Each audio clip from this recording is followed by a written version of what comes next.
Charan! Hello, good evening everyone! O hayan, mag-ano muna tayo, yakiniku dinner po muna tayo. Ito yung ating restaurant. Pasok na tayo sa loob. Siya nga pala kasama namin yung aming family friend, yung friend ng asawa ko na, si Ichikawa Sensei. Ang tawag niya, Mr. Ichikawa. Ayun o, nandun na una. Ito yung asawa niya, si Ate Dayan. Ano po siya, taga Bacolod, Pilipina. Ayan o, ayan o. O, pareho nga sila naka-pink. Ayan yung ating sauce. Ito na yung ating table. Ayan, o. Ito. Ayan, magkakampay na sila, guys. So, di ba? Kami pala. Kasama pala kami sa magkakampay. Ayan, o. O, di ba? O, kampay. Cheers. O, di ba? O, si Kay, nakikampay din siya. O, yun. Ang juice niya. O, ito na yung ating mga mga pulupulutan. Ayan, mga gulay yan eh. O, basta masarap. O, ito, ano ba yan? Yung una, yung yellow-green, ano yun? Cabbage. Ito naman, sa kimchi na tayo. Hindi ko na-explain kanina. Ayan, ako, hinilay na kin. Ito naman, hindi ko alam kung ano ito eh. Basta masarap, lahat sila masarap. Ayan na yung sauce. O, ito, balik na tayo sa mga karne. Ayan, o, di ba? O, iba't ibang klaseng kimchi po yung nandun na yun. O, ayan. Ang likot ng camera natin eh. O, ito na yung ating in-order na karne po yan na may kanin sa loob. Ayan. Yakiniku style. Para tayo nasa sa sushi restaurant pero hindi hilaw. Ayan. O, diba? O, ito na. O, i-ano natin. Close up ulit natin yung karne. Ito na yung, nagandahan ako dun sa waitress kasi, ayan na, puro karne. O, di ba? Ang laki ng tray, tapos kukunti yung laman, o, di ba? Ang ganda ng presentation, di ba? O, ito si Ken, tahimik lang siya. O, di ba? O, ayan, sige, kain na tayo. Ihaw-ihaw na tayo. Mag-ice cream na muna si Ken. Inunan niya yung ice cream kaysa doon sa pagkain. O, ayan, o, di ba? Si Ichikawa Sensei yung nag-iihaw para dun sa kay Ate Dayan. Tapos yung asawa ko naman siya nag-iihaw ng para sa amin ni Ken, o, diba? O, kami, kwentuhan lang kami ni Ate Dayan. Ayan, dumating na si Emily. Si Emily nga pala, anak nila. Ayan, o. Ano lang yan? 20 years old lang yan. Yan yung crush ni Ken, o, diba? Ay, si Ken, kinikilig na siya ng mga panahon na yan. Kinikilig na, o, yan. Kararating lang ni Emily. Ayan na. Ang ganda niya, diba? O. O, diba? Dalaga na siya. O, ayan. Ayan. Ano siya? O, ayan na. Nagtabi na sila ni Kay. Oh, kinikilig si Kay. Ang tinitsura ng anak ko. O, diba? O, holding hands sila, o. Talagang kinikilig talaga si Kay niyan. Hindi ko na nga na-videohan yung iba eh. Ayan. Feel na feel niya eh. Kaya ito, pinalitan natin yung ating ihawan. O, diba? Oh, lumipat talaga siya ng upuan sa tabi ni Emily, di ba? Kita nyo naman, oh, tahimik na siya. Relax na relax ang baby, oh. Pinaantok na siya, pero pinipigil niya yung antok niya, eh. Ayaw niya pa matulog, eh.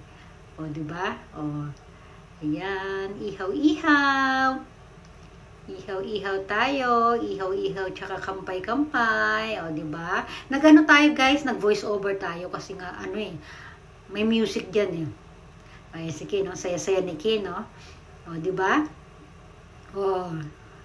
Siya nga pala yung, yung mga pinupuntahan, mayroon kami pinupuntahan na hotel sa, sa tawag dito, sa Niigata. Ayan, sila yung may-ari ng unit doon.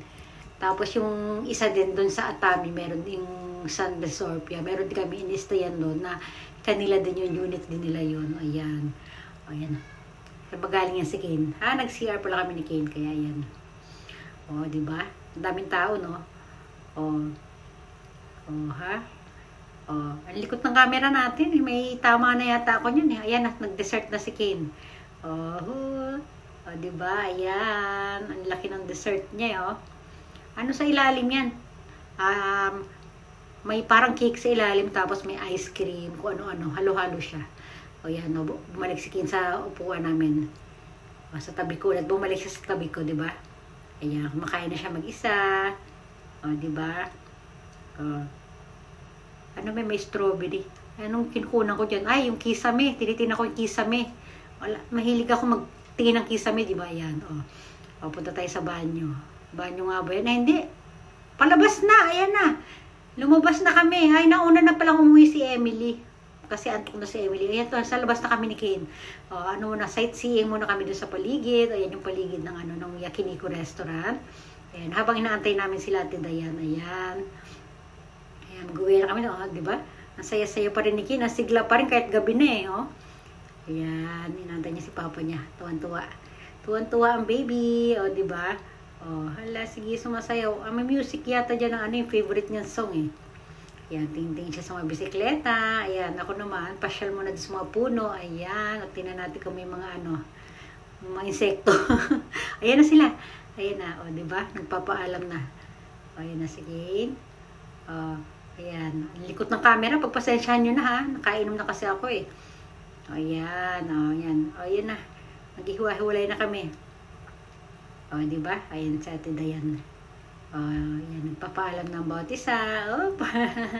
Ayan na, sabay silang dalawa. Nasa likod lang kami ni Ate Dayan. Ay, holding hand si Kane tsaka si Ate Dayan. Kapit kamay din yung dalawa. Ayan, ito si Ate Dayan. Andiyan na, maghihiwalay kami dyan sa Soka Station. Ayan.